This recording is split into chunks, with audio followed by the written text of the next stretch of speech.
فیصل فضل ہیں ڈسکا سے.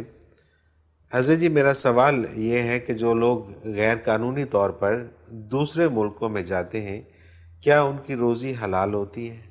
نہیں یار، اس سے روزی پہ کوئی نہیں فرق پڑتا اگر روزی کمائے حلال طریقے سے، کیونکہ کسی ملک میں جانا آنا یہ کوئی شرعی پابندی نہیں ہے، یہ حکومتوں کے انتظامی امور ہیں. شرعاً اللہ کی زمین ہے جہاں کوئی جائے.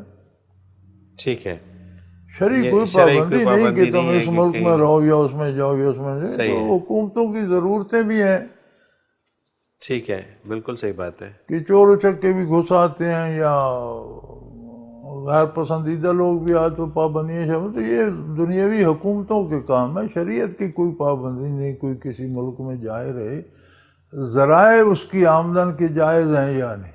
بالکل ٹھیک ہے، حلال یہ طریقے میٹر سے کرتا کما رہا ہے، کہیں کما رہا ہے، درست ہے.